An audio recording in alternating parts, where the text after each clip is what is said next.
What is going on, everyone? It's Near again, here for you, some Call of Duty Ghost, and another episode of Chemstrike Saturday. Chemstrike Saturday, of course, is a weekly series here on my channel where subscribers send me in Chemstrike gameplays, things of that nature, and it's a win-win for everybody, right? So the person sending in the Chemstrike obviously gets some exposure for his and or her channel, and then I get an awesome gameplay post up to my channel, and my subscribers get an awesome video to watch. It's a win-win for everybody. Maybe they find a new YouTuber they like to watch as well, so it's a win-win for absolutely everybody.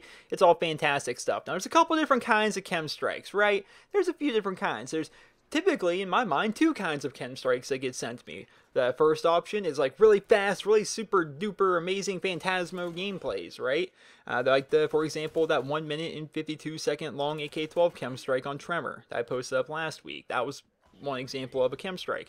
Then there's other ones, like there was like an 8-minute long AK-12 Chemstrike on the map Octane, where I actually talked about how you want the enemy team to be at the C flag, and if you take over like the right side of the map, that's about the best way to go, because lots of people like to cover the left side, and like, slower Chemstrikes that take longer to get, but I have time to stop and say, hey, this is what the person's doing, this is what's happening in the game, I can break this down for you guys and help my subscribers maybe play a little bit better, help myself even play a little bit better as I'm breaking down this video, and hopefully we can all learn from it, right? There's two different kinds of Chemstrikes in my mind. Well, this one doesn't make any goddamn sense. I don't understand this freaking Chemstrike. It confuses me. It breaks all the rules and the barriers and the boundaries set before it. So this is actually one of those Chemstrikes where it's super duper amazing, but it's like 10 minutes long, which doesn't make any sense, but I guess it does make sense because it's not a Chemstrike. It's actually 3 freaking Chemstrikes in one match with the MTAR X, and it is absurd.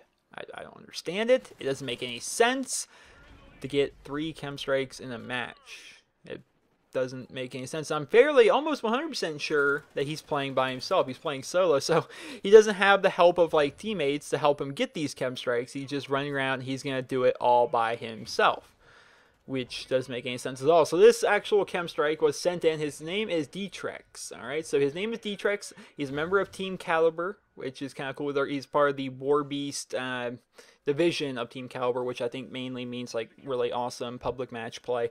And his channel is actually going to be youtube.com/skunkwagons. If you guys want to check that out, of course, there's going to be a link in the description to his channel. Interesting twist, plot twist on the YouTube channel. It's actually ran by 2 people, both Jamie and PJ, who have been friends for many, many years. Over 10 years, and they're both 17, so these guys have been friends since they were in elementary school, and they run a YouTube channel together. So that's kind of a neat idea. Jamie and PJ, like I said, and Jamie is actually Detrex, who is the player in this particular video. So it's a channel run by 2 people who have been best friends for years, and they like to play video games and such, and one of them just so happens to be a member of Team Caliber and is a fantastic Call of Duty player that gets freaking 3 Chemstrikes in one gameplay. Absurd stuff. Absolutely absurd stuff. And the biggest thing, alright, so we're coming up here on the first Chemstrike. We're actually 1 kill away. He's going to turn this, and there's the Chemstrike. There's the first Chemstrike right there. We've already got 1. There's going to be 2 more in this one video. But one of the things I've noticed, like watching this gameplay, he's watching it, like, and he's actually going to kill himself so we can start going for more Chemstrikes. And he actually goes on himself like a pretty long kill streak, ends up dying off, so I skip through all that, and we're going to fast forward here to like the beginning of his second Chemstrike run. One of the things I noticed about this gameplay, and I think you guys will notice it as well, is like as you watch it, is this motherfucker, excuse the language, but he is like pinpoint accurate every time he tries to kill somebody. There's no like, missing a few shots and then like recentering your aim and getting back on target. You'll notice he snaps perfectly onto the enemy players, usually gets them in the chest and drops them in 3 or 4 shots, unaimed, and then goes again. It's like, what? See, I've been playing Call of Duty many years, since 2007, right? Very long time. One of the things that I just do instinctively, and I've never, I guess, really taken any measures to try and correct it, I just kind of dealt with it, is when I aim at somebody, right? When I first initially pull up my sights and make that aim at somebody, I'm usually aiming at their knees. I don't know why. Like my aim, like I think it's because when I run, I actually like move my like right stick up or something, and it basically makes me look a little bit towards the ground while I run. And so when I snap onto somebody, for whatever reason, I'm usually shooting in their knees. Which of course, there's no actual like multipliers for any of your guns if you're shooting them in the legs, but you do get like a 1.1 multiplier when you're shooting them like in the chest area. So you actually do get multipliers for the chest and head, whereas if you shoot them in the arms and legs, there's no multipliers. So you actually kill somebody a lot faster if you're shooting them in the chest as compared to if you're shooting them in the arms or legs. And you shoot way faster, like they'll die like a whole bullet, less if you actually shoot them in the head as compared to anywhere else in their body. So I think it's one of the things that I need to learn. And I think like watching his gameplay, he just always seems to get them. Like he always seems to end up getting them like roughly in the chest area. Of course, he's gonna get like, let me spoil this now. He's gonna get nearly 100 freaking kills in this gameplay. So I'm gonna adjust myself in my chair here. Of course, he's not gonna get every kill because it's gonna be perfect. Drop shotting people in the chest and whatnot. But he is, for the most part, going to get most of his kills actually shooting people in the chest, which is absurd to me. I'm just going to make up words here on the fly during his commentary, but notice the reaction times. So, watching this gameplay, which I've watched it twice now, because the first time I watched it, I was just like, huh? What just happened? 3 chems? What? But basically, domination. Alright, so of course there's domination, and how domination's played. You like to go towards where the enemy team is at, and there's chem strike number 2. You like to go towards the enemy team is at, the flag they have, and this rampage going through here is just absurd right here. He goes up and ends up killing all these extra peoples in here.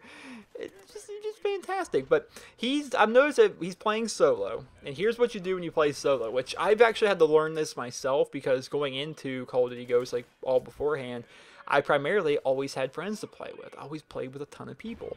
And now, since I got the Xbox One, like none of my friends have the Xbox One. Foxhound's the only one. And he's rarely online when I'm online.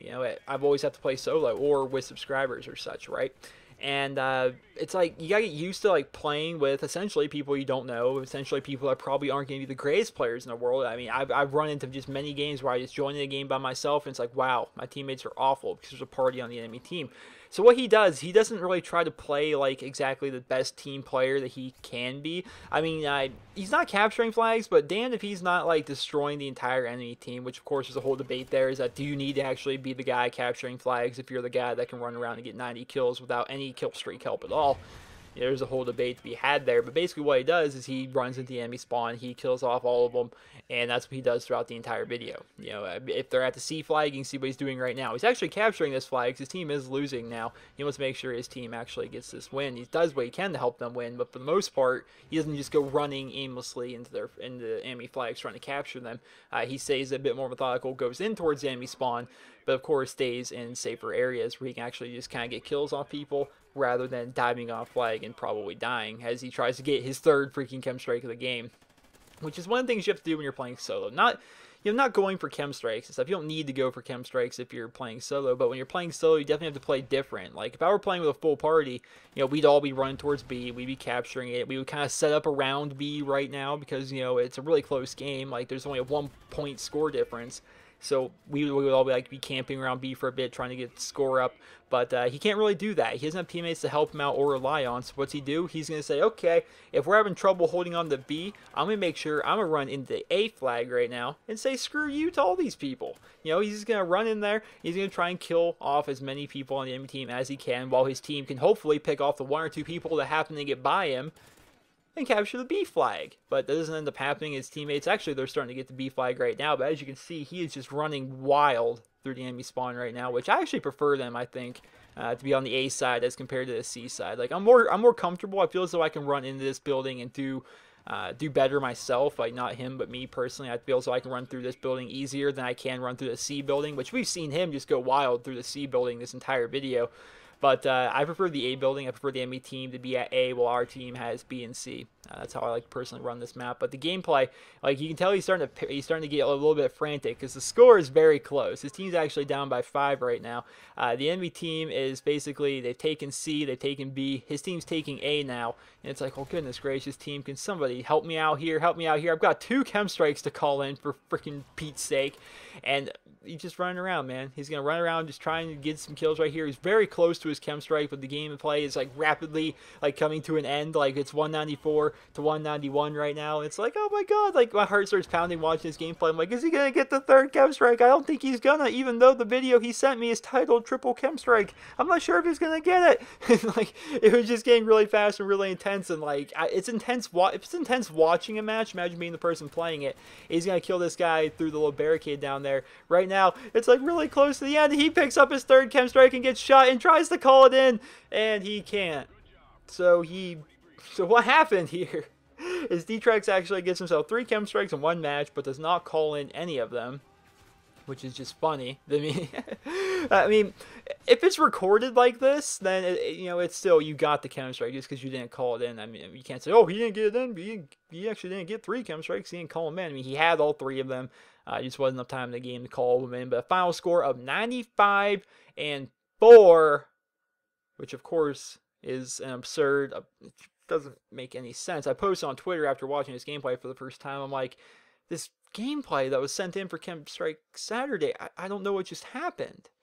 That was amazing. You guys want to go check his channel. Remember, he does this channel with his friend. It is Skunk Wagons. If you guys want to go check it out. This gameplay was one half of Skunk Wagons. So there's Skunk Wagons, which is basically posted to by 2 people. You got Jamie and you've got PJ. Jamie is the person you saw in this video. He's part of Team Caliber, and all around freaking beast of a player. That was just absurd. He posted a bunch of other amazing gameplay, and these two just have a lot of fun. They've been best friends for like 10 years now, and they like to game together. And it's a really pure channel, if that makes sense. It's a pure channel. It's a channel just for people who like to go and play games together and have fun, and apparently can get like 100 kills without freaking the help of kill streaks. Absurd. Much better than me. He's better than me, I'll say it. Either way, I hope you guys all enjoyed this video. If you guys like to send in your guys' chem strikes for next week's episode of Chem Strike Saturday, here's everything you guys need to know. No commentary, no color correction. Link the video to me as unlisted here on YouTube.